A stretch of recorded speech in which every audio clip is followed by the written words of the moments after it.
जरांगे यांच्या हत्येच्या कटामधील आरोपी गरुड याचा अजून एक व्हिडिओ समोर आलाय आणि यात अजूनच जास्त खळबळजनक माहिती त्यांनी दिली आहे। ती म्हणजे धनंजय देशमुख यांना धनंजय मुंडे यांच्याकडून 20 कोटीची ऑफर होती। हो, तुम्ही खरं ऐकताय। संतोष देशमुख यांचे भाऊ धनंजय देशमुख यांना मॅनेज होण्यासाठी धनंजय मुंडे यांच्याकडनं 20 कोटीची ऑफर होती, असं या व्हिडिओमध्ये गरुड नावाचा जो आरोपी आहे, संशयित आरोपी, तो याच्यात सांगताना दिसतोय। यात त्यांनी अजून एक गोष्ट सांगितली ज्याच्यामध्ये सुरेश धस यांचा संबंध आहे। त्याने सांगितलं की जेव्हा ही ऑफर धनंजय देशमुख यांच्याकडे आली, ही माहिती ज्यावेळेस गरुडला समजली, त्यावेळेस या माहितीचा कराव काय म्हणून त्यांनी सुरेश धस यांच्याकडे गेले आणि सुरेश धस यांना ही माहिती सांगितली। सुरेश धसनी ही संधी साधून धनंजय देशमुख यांना रात्री 1 वाजता स्वतःकडे बोलवलं आणि त्यांनी ही धनंजय देशमुखांना असं सांगितलं की आपण धनंजय मुंडे यांच्यावर हे आरोप लावू आणि त्यांना पूर्ण गुंतवून टाकू। मात्र धनंजय देशमुख यांनी सांगितलं की हे त्यांच्या तत्वात बसत नाही, म्हणून हे प्रकरण मागं पडलं होतं। असा धक्कादायक आरोप या गरुड नावाच्या आरोपीने केला होता। म्हणजे बघा ना तुम्ही, 20 कोटीची ऑफर गरुड जसं सांगतो तसं धनंजय देशमुख यांना होती। 2 दिवसापूर्वीच प्रकरण बाहेर आलं होतं। म्हणजे कळकुटे जे होते त्यांनासुद्धा 25 कोटीची ऑफर होती मॅनेज होण्यासाठी। म्हणजे हे एवढे कोट्यवधी रुपये नेमकं येत आहे कुठून?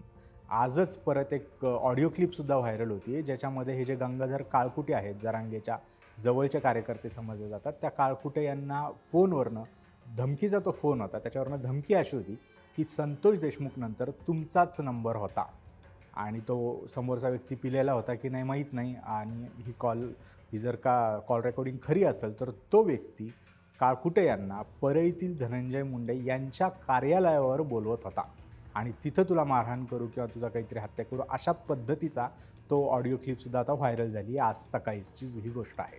म्हणजे नेमकं बीडच्या राजकारणात चाललं आहे काय? एकतर हे पैसे येत आहे कुठून याबद्दलचे पर्टिक्युलर आरोप केले जातात। उदाहरणार्थ 25 ही जी धनंजय मुंडेंनी सुपारी दिली होती कांचन साळवे यांच्या कर्वे, तर नेमकी सुपारी परळीतील शासकीय रेस्ट हाऊसवर दिली होती। असे जे बारकावे आहेत याबद्दल धनंजय मुंडे यांनी अजून स्पष्टीकरण दिलं नाही आहे।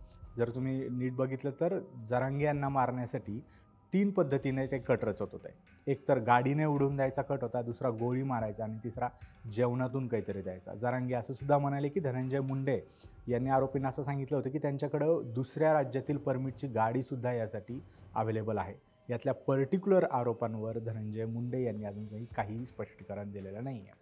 मात्र तोपर्यंतच्या राजकारणामध्ये धनंजय मुंडे यांच्यावर हे जे गंभीर प्रकारचे आरोप झाले याबद्दल हाके यांनी सुद्धा सांगितलं की जरांगे हे काही बोलतायत, असं काही नाही आहे वगैरे वगैरे। मात्र महायुतीतूनच कोणीसुद्धा धनंजय मुंडे यांच्या बाजूने का उभं राहत नाही या प्रश्नाचं उत्तर आतापर्यंत मिळत नाही आहे। धनंजय मुंडे यांच्या भगिनी पंकजाताई मुंडे ज्या स्वतःच्या जिल्ह्यात असं काहीतरी होतं आहे, तिथंसुद्धा या प्रकरणामध्ये काहीही बोलायला त्या समोर आलेल्या नाही आहेत। अजित पवार हे सुद्धा याबद्दल काहीही बोललेले नाही आहे।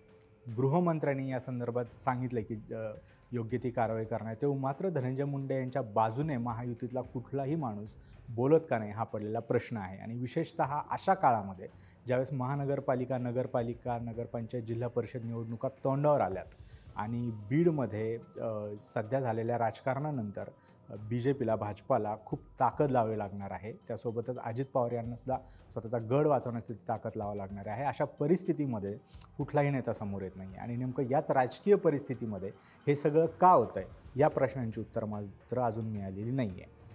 काळकुटे यांनी जे आरोपपत्र, यांनी जे काही कंप्लेंट लिहिली होती पोलिसांना, त्याच्यामध्ये धनंजय मुंडे यांचं नाव का नाही आहे हा अजून एक अनुत्तरित प्रश्न आहे।